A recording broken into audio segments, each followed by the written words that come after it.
É importante nós aprendemos a fazer os preparos em dentes teoricamente rígido, que sobra uma parte ainda do remanescente, né, de coroa. Mas existe uma determinada situação que o paciente vai chegar para você e não tem a coroa, mas tem a raiz, né? Possui a raiz dental. Muitas das vezes você, ao exame clínico primeiro, na primeira visualização, você nem percebe. Mas, claro, todo paciente que chega procurando uma situação dessa com a ausência de um dente em um espaço desdentado, uma das primeiras coisas que você vai fazer, né, é o nosso exame radiográfico. E, claro, através da radiografia você descobre que existe uma raiz lá. Você vai avaliar se essa raiz foi tratada endodonticamente ou não, porque todas, sem exceções, haverá necessidade de estar tratada endodonticamente, não só tratada endodonticamente, mas bem tratada, né?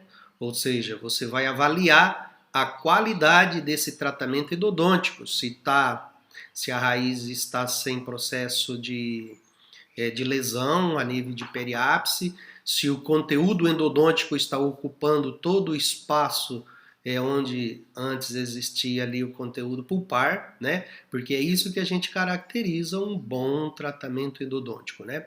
Se não tiver nessa situação, você vai pedir, na maioria das vezes, para refazer, né?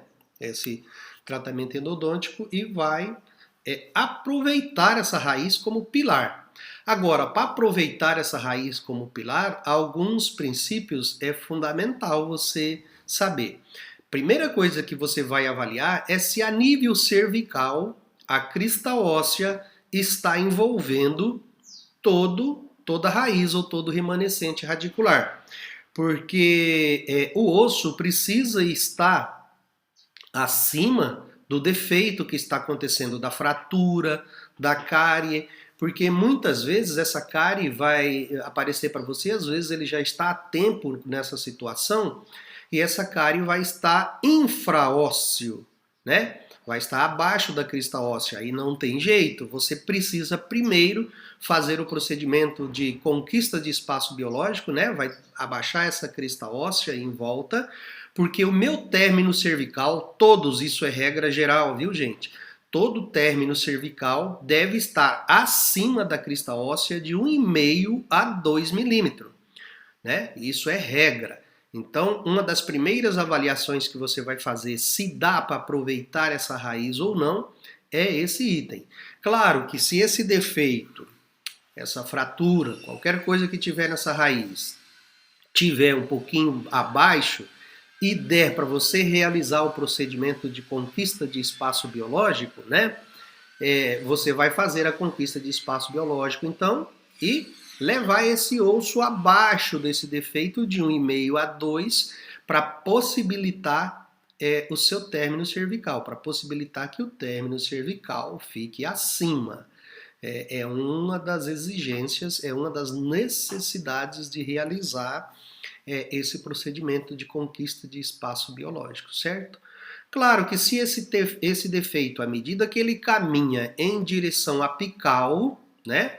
Vamos ali falar próximo de terço médio, essa raiz está condenada. Então ela teria que ser feita a sua remoção e partir para outro planejamento, certo? Mas vamos imaginar que ela esteja nessas condições, ou na primeira condição, o osso bonitinho, acima, né?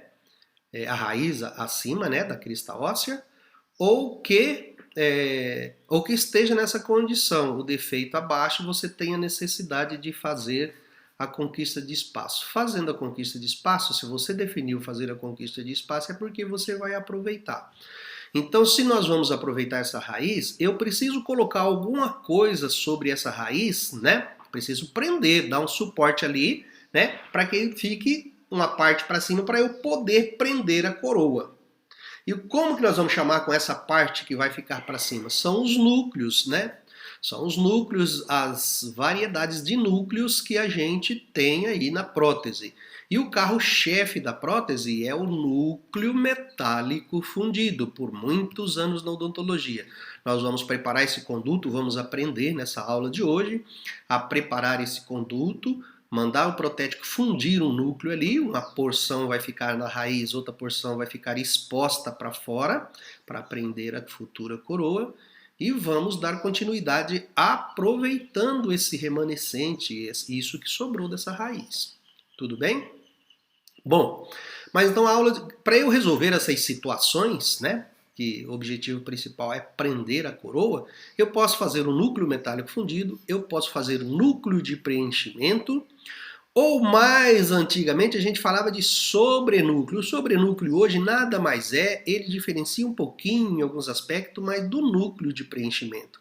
Acaba confundindo um pouco, tá? Mas vamos ver se a gente passa isso para vocês de maneira bem explícita para você entender. Hoje a gente chama núcleo de preenchimento. Se você falar para uma pessoa mais recente, que formou de uns 10 anos talvez para cá, ele não vai saber o que é esse sobrenúcleo, mas nós vamos falar alguma coisinha para você ter noção do que é.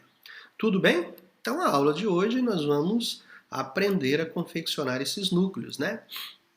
Porque eu preciso criar essa situação. Muitas das vezes a boca que você vai preparar uma ponte fixa, alguns dentes você vai preparar, né, sobre a coroa. Mas em outros você terá essa raiz e não dá para desprezá-la, dispensá-la, né? A gente, aliás, é saudável você aproveitar. Até porque, eu acredito que vocês já saibam disso, quando você não remove a raiz, aquela região óssea prevalece, né? O volume dela prevalece, não acontece processo de reabsorção. Então é muito importante você seguir esse caminho.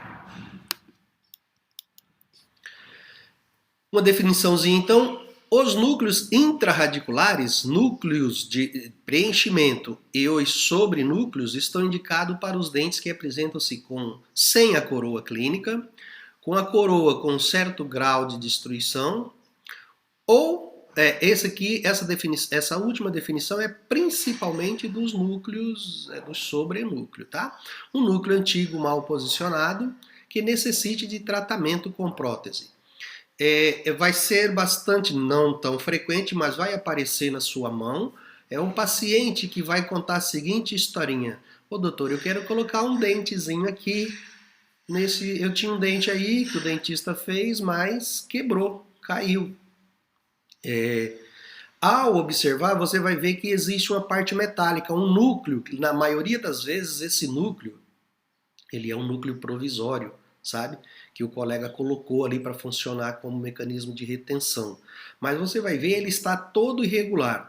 Então, você vai precisar acertar esse núcleo, né? Esse acerto, na maioria das vezes, é feito com resina, né? Então, nós vamos chamar isso de núcleo de preenchimento ou sobrenúcleo. Tudo bem? Esse acerto que você vai fazer para ter condições de receber a futura prótese. Os núcleos, eu vou realizar eles em dentes despolpados, principalmente não, os núcleos metálicos fundidos, todos eles só serão instalados em dentes tratados endodonticamente. Não tem como fazer um núcleo metálico fundido em um dente que não foi tratado endodonticamente. Dentes polpados. Em dentes polpados, você pode fazer o núcleo de preenchimento, certo? O núcleo de preenchimento pode ser confeccionado sobre um dente que foi tratado endodonticamente ou sobre um dente polpado ainda, né? Vamos imaginar que a coroa, um molar, está com a coroa bastante destruída, mas não tem necessidade de tratar endodonticamente. Gente, deixa eu só fechar uma porta aqui que está meio barulhento.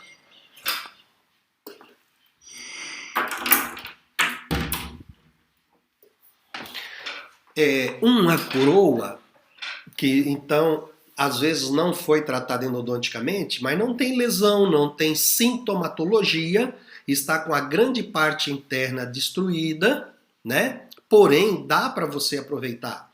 Então você pode fazer nesse dente polpado. Aliás, uma das grandes indicações e que eu acho versatilidade de indicação do sobrenúcleo, do núcleo de preenchimento é nessa situação. Tá bom? Então, olha só, Isso aí seria para fazer. Essa aí esse slide é para mostrar para você que esse paciente apareceu. Isso foi uma gentileza do professor Rodrigo, até que me cedeu. Ele não enxergava basicamente nada. A paciente chegou ali querendo fazer um incisivo lateral, né? E ao observar, mesmo clinicamente, tinha alguém, alguma coisinha ali, né? Que nada mais é que o remanescente radicular. Claro que foi feita a radiografia, verificou-se a necessidade da conquista de espaço biológico, o professor Rodrigo fez foi isso, né? Expor mais o término cervical, então para ter condição agora de eu fazer término cervical. Não existe término cervical. Professor, não entendi, um dente com polpa viva? Espera aí, deixa eu ver aqui. Entendi sua.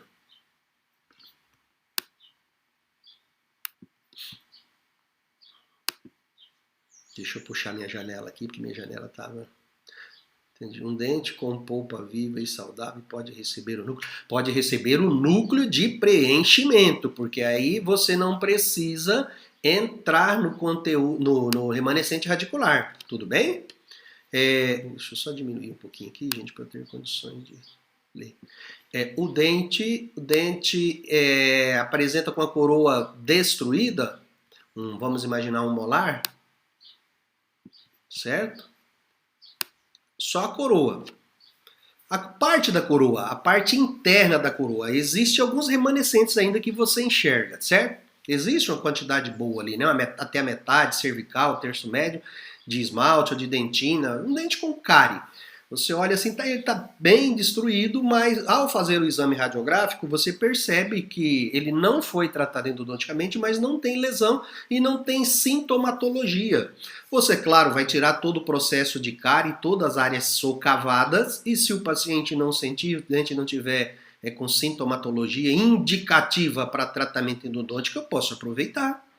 Eu vou colocar um núcleo sem lesão. Se tiver lesão periapical, gente, está definido, né? Tratamento endodôntico. Aí não tem nem o que ver, né? Aliás, se tiver lesão periapical, eu acredito que vocês tenham recebido essa informação, mesmo que a coroa esteja bonitona para cima, eu tenho que tratar, né? Não existe outro caminho. Essa situação que nós estamos imaginando é que o dente está destruído, tem bastante área destruída, ao olhar assim você até assusta, mas ao fazer toda essa verificação de região em periápice, né, através do exame radiográfico, não tem lesão e ele não tem, o paciente não relata sintomas dolorosos, né? Vai acontecer isso, pode ter certeza que pacientes procurarão vocês com esse quadro. E aí o seu caminho é esse, você pode fazer muito bem um núcleo de preenchimento, até porque para não onerar, para ser mais conservador também, né? Não precisa fazer o tratamento endodôntico, você faz um núcleo de preenchimento e vai fazer uma coroa sobre esse dente.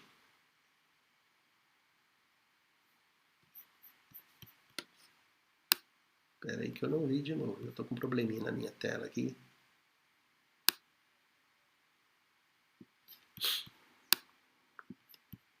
Alguém fez outra pergunta, né? Vamos ver aqui o que é.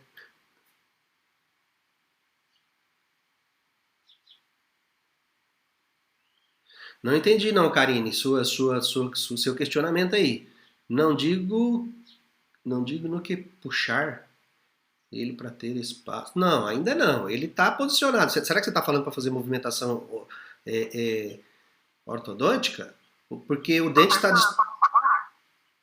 Oi? Posso falar? Pode falar. Assim, por exemplo, na primeira foto, ele não tem nada para fora da gengiva. Aí Sim. vai puxar ele para gerar um espaço biológico, certo? Sim. Pode. Você pode seguir esse caminho. Eu até depois vou falar Aí isso. vai virar a segunda foto. Quando tem necessidade de fazer essa conquista de espaço biológico, eu posso partir para dois caminhos. A raiz. Aí no caso você está falando só a raiz, não sobrou.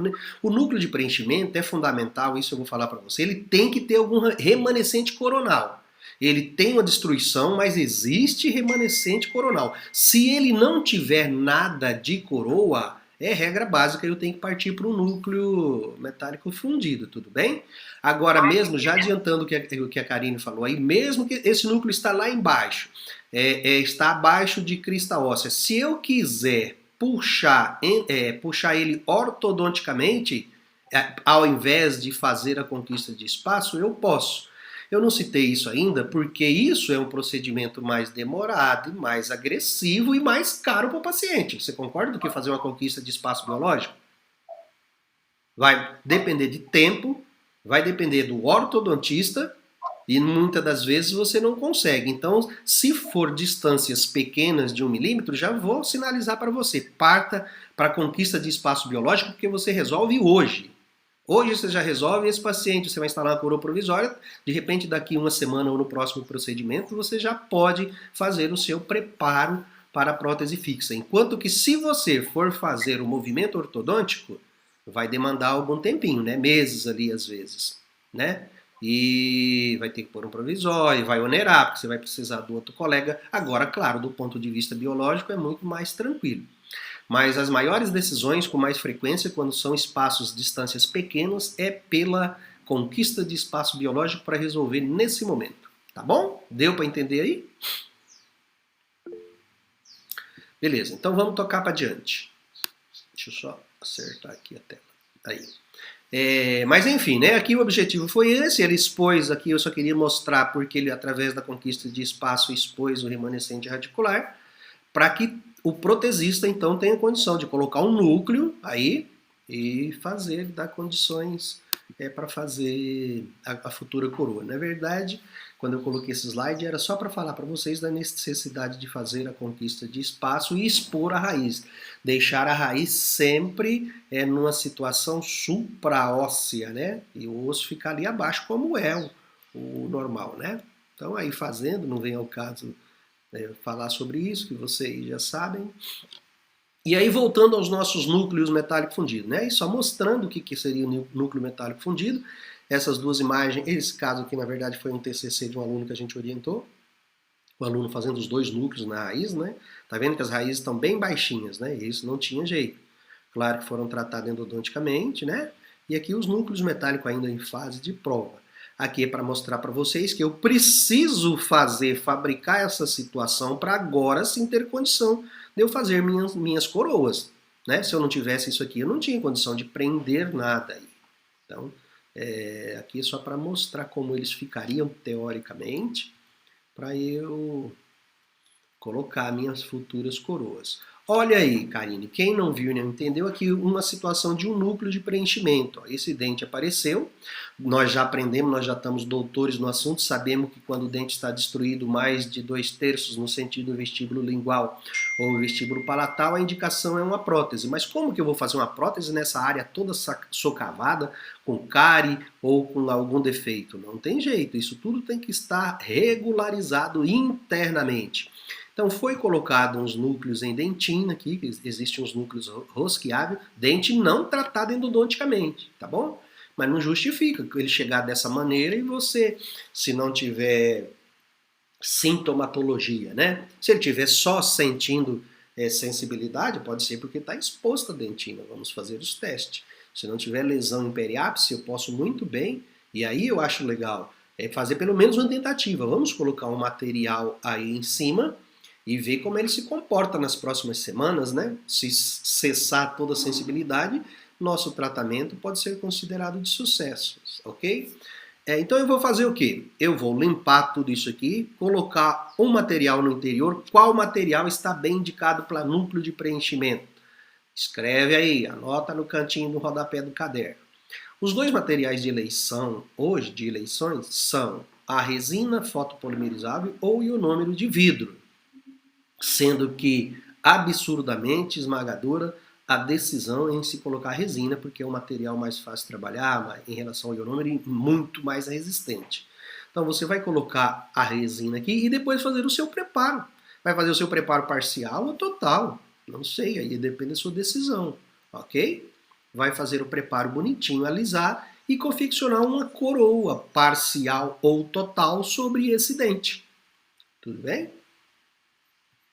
E beleza, cimenta a coroa e o dente vai funcionar como órgão normal, sem necessidade de maior agressividade, nem onerar o tratamento do paciente, que eu acho fundamental você levar, ponderar todas essas coisas, tudo bem? E aqui, ó, se confunde um pouquinho, mas vamos ver se a gente consegue clarear a cabecinha de vocês. O núcleo de preenchimento e o sobrenúcleo. Muitas das situações vai aparecer dessa maneira. Hoje está uma febre de resolver isso aqui. Às vezes está com defeito aqui, né? Mesmo um núcleo antigo. Colocou-se um núcleo fibra de vidro, aqui foi colocado um núcleo fibra de vidro no interior do conduto, certo? E a parte correspondente à coroa foi acrescentado resina pela técnica que vocês conhecem, depois é feito o preparo bonitinho assim para receber a futura coroa. Eu posso chamar isso de núcleo de preenchimento ou sobrenúcleo também. O sobrenúcleo é bastante parecido. A única diferença que eu vejo, por isso que o sobrenúcleo era citado mais antigamente, porque não tinha esses pinos de fibra de vidro. O que aparecia pra gente assim era um pino metálico de caráter provisório, certo? Era colocado ali e aí a gente dava continuidade no procedimento. Tudo bem? Então, eu acho que deu para entender. Então, hoje está muito simples, muito tranquilo. O material que é utilizado, né? O material normalmente de eleição hoje é resina composta e ionômero de vidro. Deixa eu voltar um slide anterior que eu queria falar uma coisinha. Ó, claro, e quanto mais destruído, você vê que esse dente ainda tem aqui, vamos falar, 3 cúspides, né? Se eu decidir em colocar ionômero de vidro, é importante que tenha uma condição parecida com essa aqui, porque aí o material vai ficar confinado entre essas cúspides, cúspides para vestibular e cúspides para lingual, porque não acredite no ionômero de vidro. Se não houvesse a presença dessa cúspide, ou se ela tivesse fraturada aqui, não dá para confiar nele, ele não aguenta, né? Aí 100% resina. Então, na dúvida, para quê, né? Hoje vocês trabalham tão bem com resina, põe resina composta.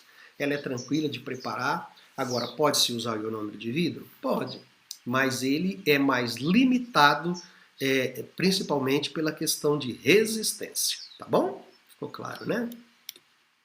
Aí, então, o nosso núcleo de preenchimento, muito comum hoje, muito... como é que fala? Frequente a necessidade de você resolver essas situações assim. Agora, claro, né, gente? Se foi posicionado um núcleo de fibra de vidro, que é esse caso aqui, certeza que o tratamento endodôntico é fundamental que esteja feito, porque eu tenho uma porção dele que vai ficar presa na raiz. Tudo bem?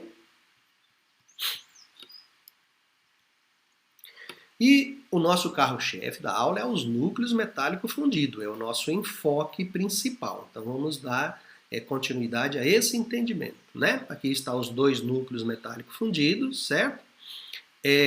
A constituição dele, existe uma porção intraradicular, né? Normalmente os dentistas mais antigos chamam isso aqui, a parte que está para dentro de pino, e essa que está para fora, que vai corresponder à porção coronal de núcleo.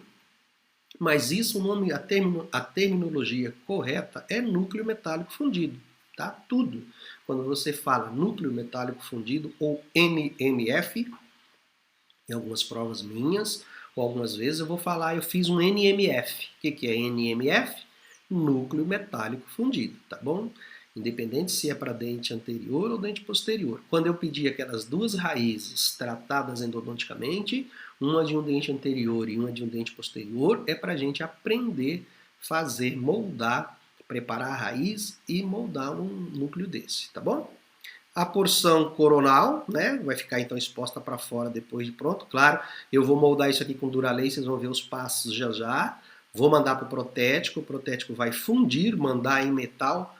Em que metal que é fundido isso aí? Você pode fundir, nesse caso aqui foi fundido em uma liga de cobre e alumínio, uma liga sem vergonhinha, que eu não gosto mais. Mas aí na clínica escola vai ser fundido assim, até porque 90% deles ainda hoje são fundidos nesse material. Mas você pode usar outra liga metálica? Sim. Pode usar o níquel cromo, que ela é superior a esse metal. Pode usar ouro. Se puder usar a liga de ouro, fantástico, gente. Porque nenhum metal é tão biocompatível como o ouro na boca. A gente não utiliza ele devido ao seu valor, do seu preço, né? Mas como nesse caso ele vai ficar internamente, depois vai ser recoberto por uma coroa, então não precisa brigar muito com o paciente em termos estéticos. E por outro lado, ele vai proteger adequadamente o remanescente radicular e interior do conduto.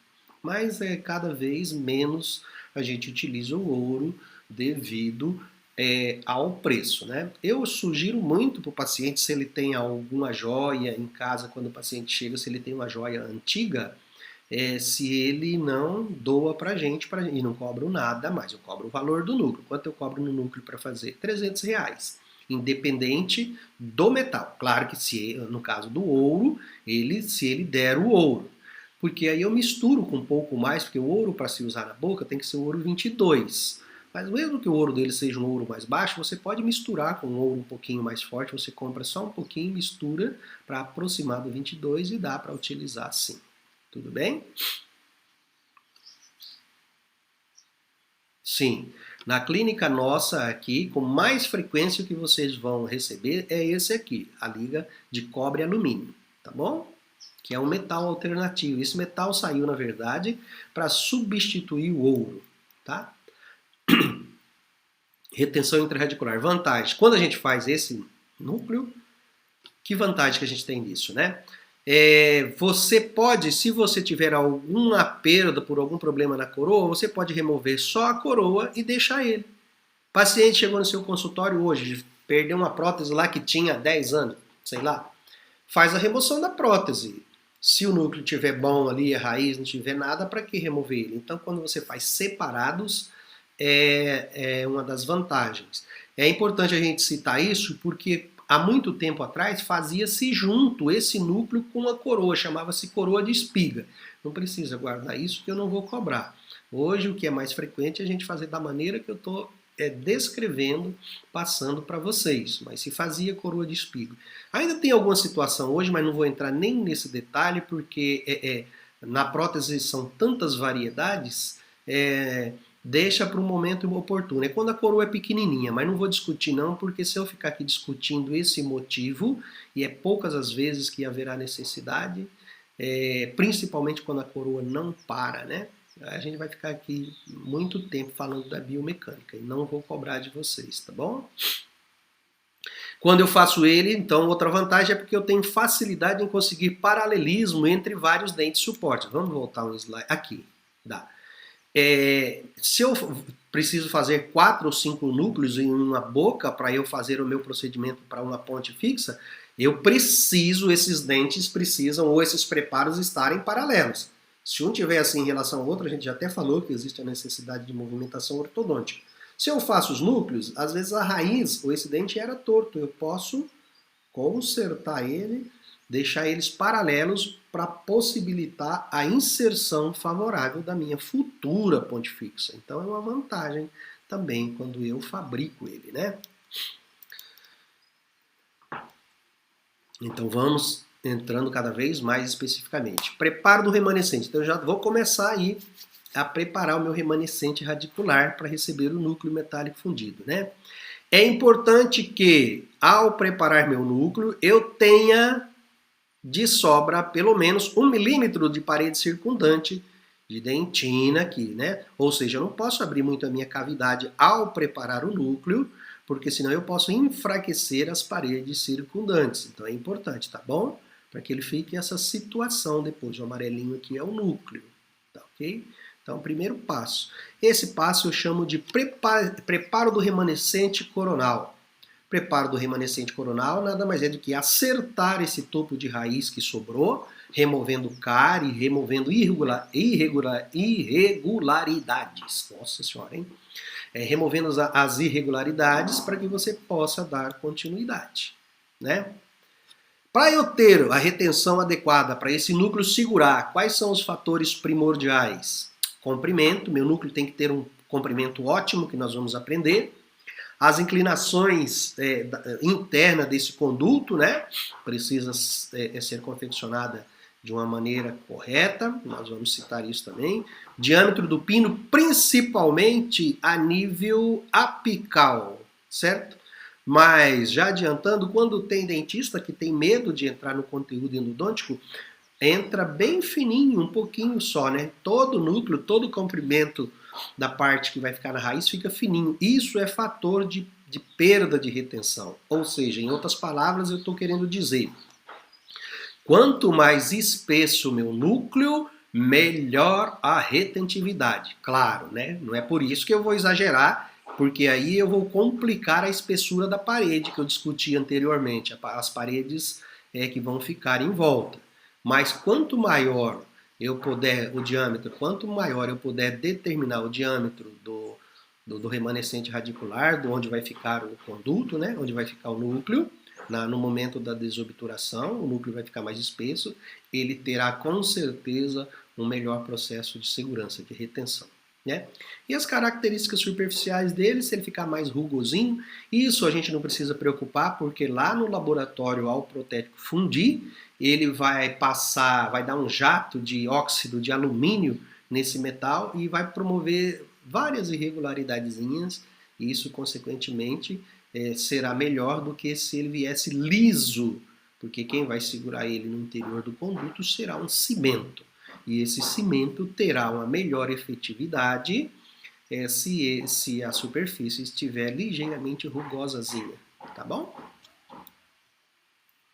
E aí pronto, se vocês saírem da aula hoje já sabendo preparar, entendendo esse slide aqui, eu já estou quase que 50% feliz. Veja como é que eu não sou exigente, né? Só 50%, hein? Bom, olha só. Nossa raiz, então qual que é a regra utilizada no mundo inteiro? Eu vou desobturar, eu vou mensurar o comprimento da minha raiz. Como é que eu vou fazer isso? Através do exame radiográfico. Por isso que é fundamental você ter a radiografia, né? O paciente chegou, você não conhece, primeira coisa é fazer o quê? Primeiro faz o preparo do remanescente, do topozinho, né? Mas antes disso, para enxergar outras coisas, é prudente que mesmo sem mexer em nada, que você faça a radiografia. Porque o que adianta você fazer todo o preparo, tirar o remanescente de cárie, os defeitos, a hora que você vai fazer a radiografia, o dente não foi tratado canal, tem uma lesão periápice, vai perder, né? Então não adianta. Então primeiro a radiografia, para ver se vai dar para você aproveitar essa raiz mesmo. Depois você parte para os procedimentos que tem que ser feito, né? Então, eu vou mensurar o comprimento da raiz, certo? E vou desobturar 2/3. Tá vendo aqui? 2/3, ó, dessa linha branca até essa aqui. Como que eu faço isso? Um exemplo K, faz uma continha aí. Você mede essa radiografia, essa raiz, e ela deu 21 milímetros. Anota aí num cantinho na memória RAM. 21 milímetros. Divide esse 21 por 3. Divide 21 por 3, vai dar 3 vezes 7, 21, não é? 3 vezes 7, 21. Vou usar duas partes, então vou pegar 2/7 desses. Somar 7 com 7 dá 14. 14, então, corresponderá a 2/3 do remanescente radicular, certinho? Então eu tenho que desobturar nessa raiz 14 milímetros, certo? Vou posicionar o cursor em brocas adequadas, daqui a pouco a gente chega nessa sequência, e vou desobturar essa quantidade. Tudo bem? Agora presta atenção, além de eu desobturar os 2/3, que é fundamental, ou seja, para que o meu braço, tudo que estiver para dentro, eu vou chamar de braço de suporte, ok? É ele que vai sobrar, né? Que vai reter. E o que tiver para fora é o braço de resistência, o que tiver para dentro da raiz, e o que estiver para fora, braço de potência. Porque quem vai tentar tirar esse núcleo de posição com a futura coroa que vai aqui, né? É tudo isso que estiver para fora. Tudo que tiver para fora, então, eu vou chamar de braço de potência. E o que tiver para dentro, braço de resistência. Meu braço de resistência, idealmente, sempre deve ser maior que o braço de potência, certo? Agora, outra regra básica, tá vendo de corvinho aqui? Roxo, né? Roxo, tá. Tô parecendo meio daltônico, né? É fundamental que esse remanescente radicular sobre aqui, para ter um tampão apical. Quanto? De 3 a 5 milímetros. Isso é regra na literatura mundial. Que sobre de 3 a 5. Nós vamos chamar isso aqui de tampão apical. Isso se faz importante para evitar contaminação de via sistêmica para essa raiz ou de via externa para a sistêmica, né? Então, tem que ficar isso aqui. Ah, professor, fui fazer a desobturação com a minha broca e tirei. Senta na pedra e chora. Vai ter que refazer o tratamento endodôntico de novo para desobturar e deixar essa condição, tá? Todos os casos. Então tem que sobrar de 3 a 5 rolha apical, tampão apical de material obturador. Então eu tenho que tirar os 2/3, mas ao mesmo tempo eu preciso deixar isso aqui, tá bem? Então vamos fazer a radiografia, fácil fazer essa continha, né? Lá no laboratório todos vocês exercitam porque os dentes que vocês vão levar são variáveis. Eu gosto de fazer isso no canino, que a raiz é longa, né? Mas necessariamente não precisa, até porque não vai aparecer só canino no seu consultório, né? Porque senão você vai ter que falar assim, não moço, infelizmente eu só aprendi a fazer canino, vá, procura outro dentista. Eu só faço núcleo para canino.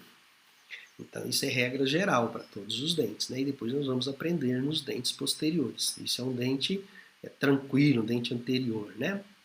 Um dente com uma raiz só. Tudo bem? Então, entendido isso aqui, claro, esse remanescentezinho a gente já aprendeu que não pode tirar, então essa cavidade que eu vou fazer aqui tem que ter. Ela vai acompanhar a forma do canal que foi feito. Lembra que lá naquele slide anterior eu falei que um dos mecanismos de promover a retenção é a configuração dessa parede interna. Se você determinar uma expulsividade, ou seja, à medida que caminha aqui para apical vai afinando muito, vai fazendo isso aqui, perde retentividade. Então nós vamos nos preocupar em acompanhar o desenho da raiz. Vamos desobturar, vamos tirar apenas o conteúdo endodôntico. Eu gosto muito, ao remover o conteúdo endodôntico, eu peço para que vocês trabalhem com a broca lateralmente, force ela para, às vezes, desgastar um pouquinho mais. Não só para desgastar, mas para alisar toda essa extensão.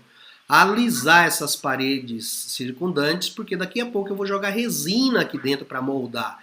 E se tiver alguma área retentiva, alguma área socavada, a resina não sairá. Dá para entender isso, né? Então as brocas de largos, que são as brocas indicadas que nós vamos usar daqui a pouco, ela nos permite trabalhar essas paredes circundantes com bastante eficiência para resolver essa problemática. Tudo bem? Essa regra dos 2/3 de desobturação é válida para os dentes com inserção óssea normal. Os dentes que, ao fazer o exame radiográfico, você percebeu que crista óssea, todo o conteúdo que está envolvendo a raiz está num comprimento legal, né?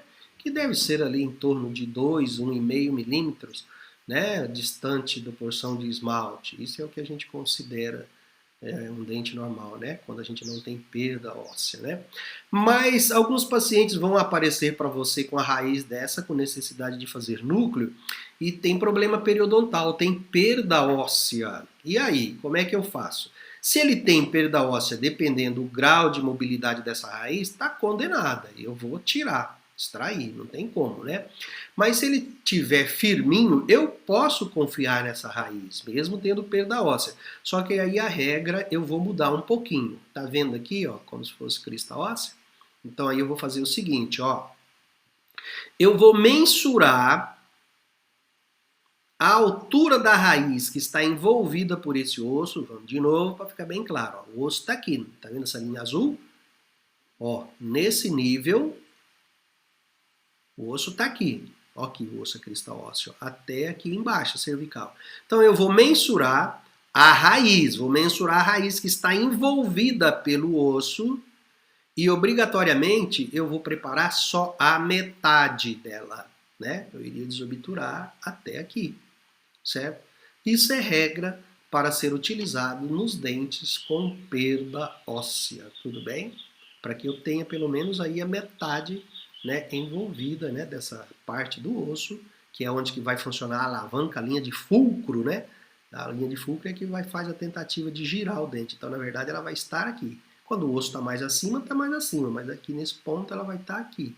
Então, pelo menos essa metade deve estar deve estar presente o núcleo para ele funcionar, para o mecanismo de retenção. Claro que a coroa dele vai ficar longa, né? A probabilidade dele soltar em relação a esse aqui, muito maior. Mas dá para fazer sim. Tudo bem? Acho que deu para entender aí tranquilo, gente? Ficou tranquilo, não ficou? Na verdade, eu brinco até com os meninos, no dia dessa aula, leva uma calculadora científica para fazer essas continhas, né?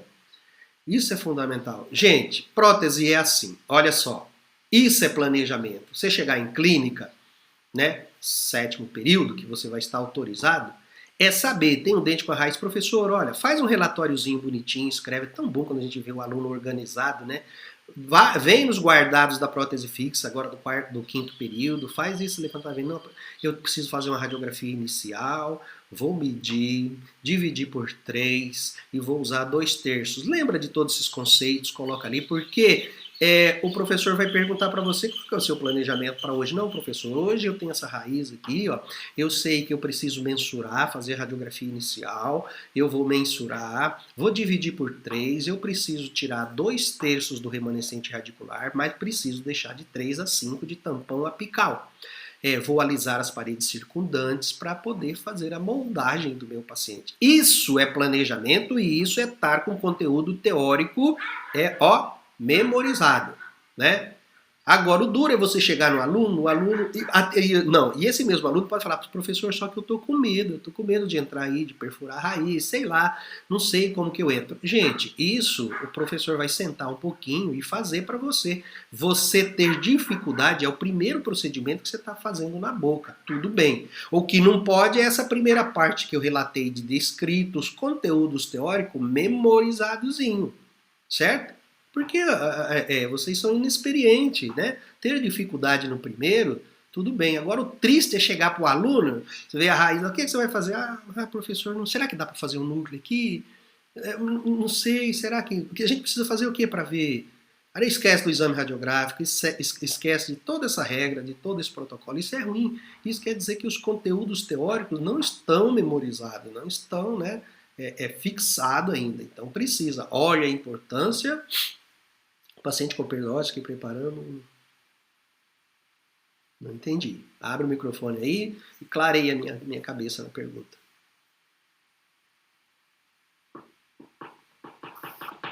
Professor, tá me ouvindo?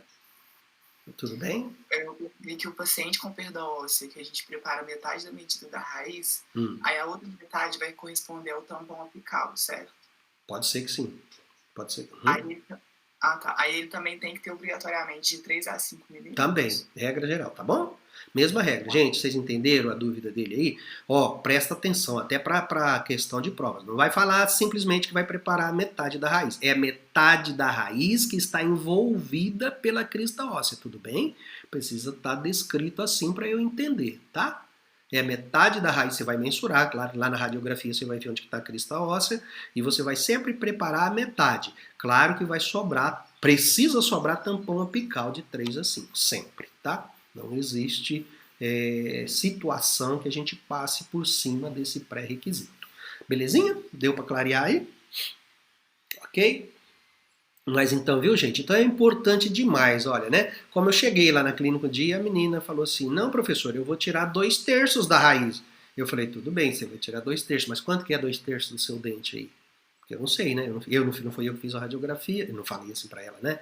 Claro, mas eu preciso... Não, professor, é 2/3, professor, 2/3 é 2/3. Eu falei, mas minha filha, 2/3 de 30 é uma coisa, 2/3 de 15 é outra, 2/3 de 21 é outra. Aí a gente vai ficando meio botina, né? Vocês entenderam? Então, por isso que precisa estar dominada a técnica certinho. Falei, de repente você me fala que 2/3 aqui, eu saio lá no olho no paciente, eu não sei o comprimento dessa raiz. Então, precisa ter, né, seguir esse protocolozinho para você saber o comprimento. Ou seja, tá com os conteúdos teóricos dominados. Né? Porque ter dificuldade de fazer no começo, tudo bem, não tem problema. Né? A gente faz um pouquinho, mas agora não lembrar de nada, não ter um relatóriozinho feito do que vai fazer é ruim. Enfim, vamos lá. Comprimento do pino. O mínimo comprimento do pino deve ser igual ao comprimento da coroa. Esse aí é o mínimo, tá? Ok? Pelo menos. para que você tenha esse mecanismo de retenção funcionando. Deve ter 2/3 do comprimento total do remanescente. É o que a gente trabalhou, é a técnica mais utilizada, né? A gente está mostrando esse slide, mas o que eu vou exigir de vocês é os 2/3 que vocês respondam em prova. O comprimento ideal do pino deve ser igual a 3/4 do comprimento da raiz. Vai dar mais ou menos a mesma situação. Deve ter a metade do comprimento da raiz. Material obturador remanescente deve ter de 3 a 5, é o tal do tampão apical lá que nós falamos, né? Tudo bem, nada de novidade. O comprimento correto do pino é sinônimo de longevidade da prótese. Opa, já estamos dando um diagnóstico de bandeja aí para você. Amanhã cedo, na hora que você for atender na sua clínica ou na clínica escola, que chegar um dente com um pino caindo demais, o paciente relatando que não está parando na boca dele, primeira coisa, quando uma coroa cai com o núcleo, olha só, você olha a coroa. Se a coroa veio junto com o pino, quem que está falhando? O pino. Com certeza o comprimento dele não está adequado, ele não está bem adaptado nas paredes circundantes, concorda? Agora, se o paciente chega com você com a coroa na mão, ele te entrega a coroa, mas o núcleo ficou lá, o problema está na coroa, ou no cimento que foi usado, não sei. Entendeu? Para você fazer o diagnóstico. Agora, se toda vez ele chega com o pino junto com a coroa, já saiu junto, a falha está no pino, no núcleo. Né? Agora, se vem com a coroa na mão sozinha, a falha está, pode ficar tranquilo, o núcleo está funcionando bem lá no remanescente radicular. O reparo, a visualização, o cuidado vai ter que ser feito na região coronal, na região do núcleo que segura a coroa. Inclinação das paredes do conduto. Paredes paralelas proporcionam maior retenção que as paredes inclinadas. Claro, vamos imaginar esse dente que eu estou na mão aqui. Aqui seja a porção cervical, um dente superior. E aqui a apical. Certo? Quanto mais paralela, melhor. Mas quase todos, ou 100% dos nossos núcleos vai ter essa configuração. À medida que caminha para a apical, vai convergir. Não pode convergir demais. Se convergir demais, você perde retentividade. Então a gente usa a configuração das paredes, desobtura deixando, porque é impossível, só se a gente fosse um computador, tivesse olho de computador para manter esse paralelismo. Se eu conseguir esse paralelismo, claro, a segurança será muito maior, a retenção, né? Mas não conseguimos, por isso que aceita-se essa pequena inclinação. Busca-se seguir a própria inclinação do conduto, o que a gente falou, que foi alargado pelo tratamento endodôntico. Tá bom? Por isso que eu falei que além de você remover o conteúdo endodôntico, eu gosto que dá uma trabalhadinha mais com o objetivo de alisar a parede, essa parede interna, do que propriamente tirar. Mas em algumas situações eu peço para tirar um pouquinho, para que a gente tenha uma largura, uma espessura do núcleo maior, porque isso também é fator de segurança de retentividade melhorada. Diâmetro do pino. Deve-se preparar o canal com 1/3 do diâmetro do dente. É mais ou menos aquele primeiro desenho que eu passei, você deixando 1 milímetro por fora. Deve existir pelo menos 1 milímetro de tecido radicular entre as paredes do canal preparado e a superfície externa da raiz. Nada a declarar, o que a gente falou. Para que o metal apresente resistência satisfatória, deve ter pelo menos 1 milímetro de diâmetro na sua extremidade. Ela é cervical, apical. Você moldou o núcleo, né? Então a parte mais apical dele aqui, o meu núcleozinho agora é assim, essa partezinha que eu estou falando. Se for muito fininha, não vai parar. Então a literatura aí descreve valores mínimos de 1 milímetro, né? Lá em cima. Porque claro que essa parte aqui vai ser mais espessa, né? Vai ser mais grossinha. À medida que vai caminhando para apical, vai afinando.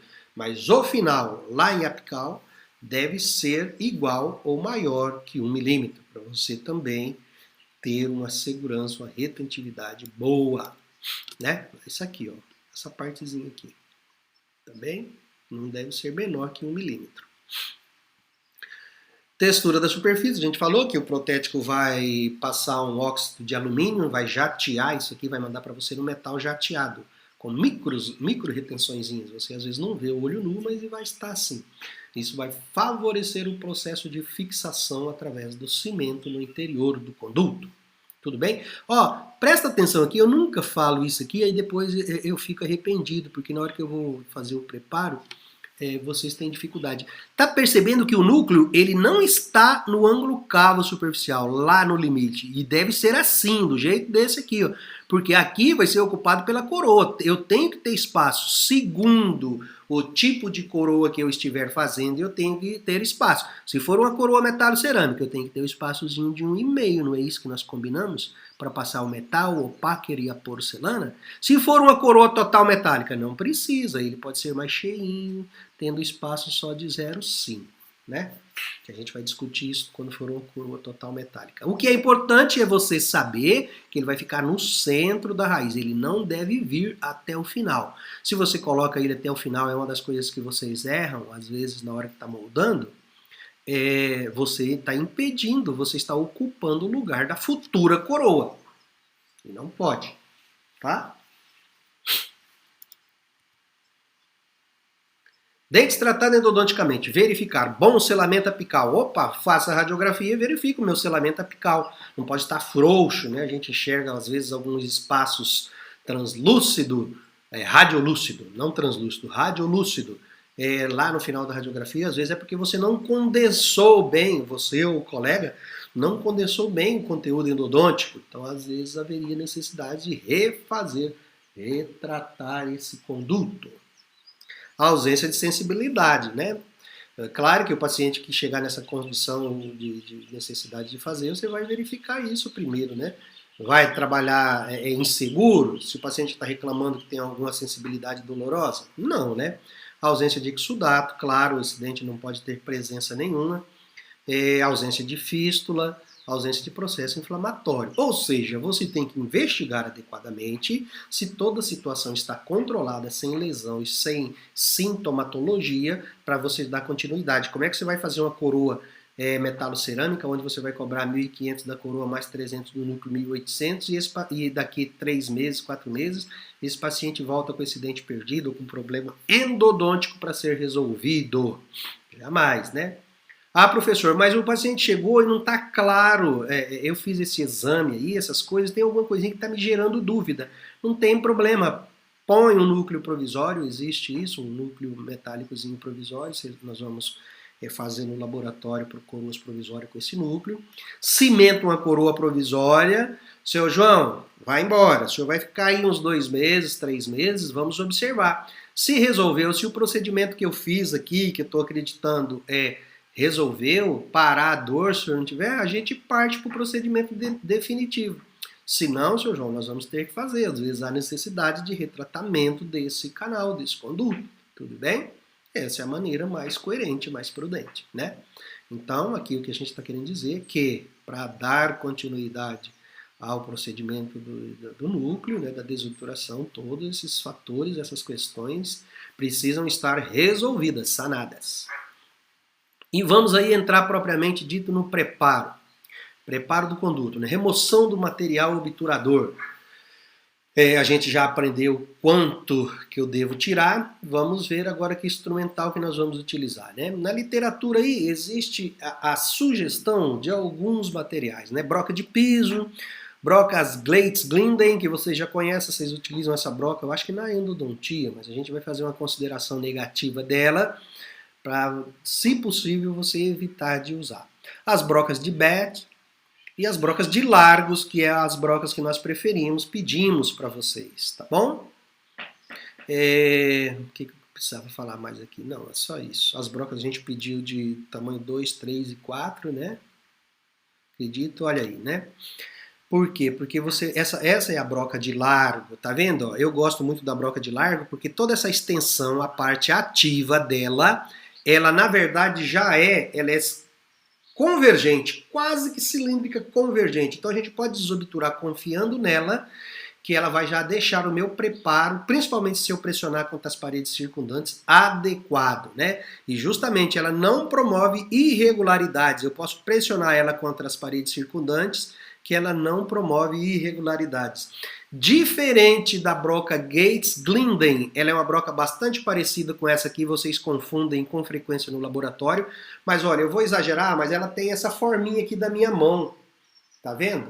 Ela tem essa parte aqui, maiorzinha aqui, tá vendo? Ela começa assim, ela é em forminha de uma pera. a Gates-Glinden. E dá para perceber que se eu entrar com isso aqui no interior do conduto, a parte da broca correspondente a isso aqui, essa área, ela vai determinar uma areazinha maiorzinha aqui, não vai? Um ponto de retenção. A hora que eu jogar resina ali dentro do meu conduto, a resina vai prender. Então, por isso que eu não gosto que vocês trabalhem com a broca Gates-Glinden. Eu sei que alguns professores vão mandar. Se você quiser tirar, não tem problema, tá certo. Se você quiser usar a broca Gates-Glinden para apenas remover o conteúdo endodôntico, o conteúdo que está aqui dentro, tudo bem. Não tem problema. Mas tome o cuidado para não pressionar ela contra as paredes circundantes. Se precisar pressionar para alargar o conduto um pouco mais, faça com uma broca desse tipo, com a broca de largo, porque ela vai alisar toda a área que você tocou, não vai promover retenção. E aí você não vai ter dificuldade de moldar o interior do conduto daqui a pouco. Tudo bem? Então, aqui a sequência seria radiografia, né? Periapical, para eu medir, broca de largo, comprimento, você vai determinar as regras prévias que a gente está falando aqui, é os 2/3, você saber quanto que você quer. Outra coisa importantíssima, isso é Sidney que fala, não é livro não, hein? Eu faço isso com os meninos, eles às vezes acham ruim porque fica um pouco mais demorado, mas isso é muito prudente, principalmente a hora que você chegar em clínica, para você não trepanar, não sair com essa broca aqui para fora, né? Porque se sair, senta na pedra e chora, né? Se trepanou aqui, butico terapia no dente. Vai ter que extrair e fazer implante. Vira e mexe, eu e o professor Rui somos chamados lá para socorrer um paciente que perdeu um dente. Claro que não é com muita frequência, e vamos torcer para que isso não aconteça com essa turma, mas para que a gente ponha um implante numa região onde algum aluno trepanou um conduto inadvertidamente, né? Como é que vai falar para o paciente que perdeu o dente? Mas enfim, o que eu quero dizer é o seguinte: se você mensurou o dente e chegou à conclusão que vai ter que entrar 14 milímetros, eu ensino lá no laboratório, entra primeiro 12, entra, até porque você pode ter errado na radiografia, né? O comprimento, lá na hora, o eixo, lá na hora de tirar. Então entra por prudência 12, vai lá, faz uma outra radiografia, pode fazer assim no paciente também. Faz e fala, não, beleza, eu posso entrar os 14 com segurança. Porque às vezes ainda dá tempo você socorrer, principalmente se você está saindo com a broca meia fora. Você vai ver nessa radiografia, fala, opa, vou corrigir aqui um pouquinho. Agora, e também você mensura o tampão apical que você está deixando. Porque o ruim é você achar que é 14, dá uma de gostosão, já entra direto. Quando você vai ver, os seus 14 era 16. E aí entrou demais. Porque a radiografia estava mentirosa. Aí a sua rolha apical já está menor. O que você vai fazer? Refazer o tratamento endodôntico para começar de novo. Então é muito prudente que, se você sempre recue, por segurança, 2 milímetrozinhos. E checa com outra, gasta mais uma película, faz uma radiografia a mais e verifica. Não, eu posso sim. Claro que, o pessoal confunde. Se eu tenho que entrar 14, eu entro 12 primeiro, meus 12 não correspondem aos 2/3. Eu tenho que acrescentar os 2 milímetros depois. Deu para entender? Porque tem gente, não, professor, não, mas o senhor não falou que era para recuar 2? Eu falei, é medida de segurança, só para você ter uma segurança. Mas se você checou na radiografia e está tudo certinho, você pode agora, com muito mais segurança, entrar mais os 2 milímetros que faltava para desobturar os 2/3. Você precisa, obrigatoriamente, desobturar os 2/3. Tudo bem? Então é isso que a gente queria falar. Que horas são? 8h31. Vamos lá um pouquinho. Eu achei que eu ia completar essa aula hoje. Gente, a gente colocou na sequência lá, e eu estou postando, não sei se vocês têm percebido, as aulas lá no YouTube, viu? Essa mesma aula, eu estou gravando ela, daqui a pouco eu posto. Quem quiser ver de novo, está disponível lá. Às vezes, aquele cronograma que a gente fez, principalmente na prótese, que é muito detalhe, depende muito do andamento de cada aula. Pode ser que a gente atropele um pouquinho alguma aula, não vou conseguir terminar, vou ter que dar no outro horário, ou o contrário, tudo bem? Mas depois no final tudo dá certo, tá ok? Essa aula mesmo eu acho que eu não vou completar ela. Aí a gente, na próxima aula da terça-feira, se você for lá na terceira semana, às vezes já está relatando outro assunto, e às vezes não vai estar coerente, tudo bem? Mas a gente acerta isso no momento da prova para que eu não cobre coisa que eu não dei para vocês. Análise crítica dos dentes tratados endodonticamente. Abertura do conduto sempre com broca no sentido horário, broca interior de conduto, sempre broca em baixa rotação, brocas de larga. Brocas de largo. Nunca brocas de alta rotação no interior do conduto, hein? Protocolo. Para não correr o risco de trepanar. Já conheci colega aí que fazia preparo de núcleo com broca em alta rotação. Pegava uma broca daquela 3203 que vocês conheceram na última aula para fazer o preparo das faces proximais e agora imagina o risco, né, de trepanar uma raiz. Outra dica também, viu? Quem quiser pode seguir esse norte. Porque na literatura fala, se você está lá na clínica e quer iniciar, fez toda a mensuração, quer iniciar a desobturação com calcador de paiva e fogo, né, nos cones de gutapercha que está no interior do conduto, é válido. Pode também. Fala, eu vou tirar aqui até onde der para eu ir, se eu tenho que ir 16, às vezes dá para ir até 10, 11, com os calcadores removendo, é muito mais seguro que a broca. Pode fazer assim? Pode. Não tem problema nenhum, mas vocês vão ver que seguindo todas as regras direitinho, mesmo com a broca de largo, até porque não oferece, ao entrar no conduto, não deve oferecer resistência. Se oferecer resistência, a hora que você está posicionando a broca ainda, opa, para ali, vai lá, faz uma radiografia, porque de repente você está saindo, né, do longo eixo, está indo lateralmente na parede de dentina e às vezes dá tempo salvar ainda, né? Então, se oferecer resistência, pare, faça uma radiografia e verifica, tá? Porque o conteúdo endodôntico não fornece resistência. Você posicionou a broca, colocou ali, ele vai saindo facilmente. Análise crítica dos dentes tratados endodonticamente. Abertura do conduto sempre com brocas no sentido horário. O preparo para pino deve ser imediato após a obturação. Isso seria o ideal, né, gente? Quando você trabalha colado com o endodontista, ou até você pode pedir para o endodontista. Eu peço, quando eu mando meus tratamentos endodônticos para o endodontista, eu já peço, favor, desobturar para futura colocação de NMF. Aí o endodontista já faz isso, né? Já manda desobturado.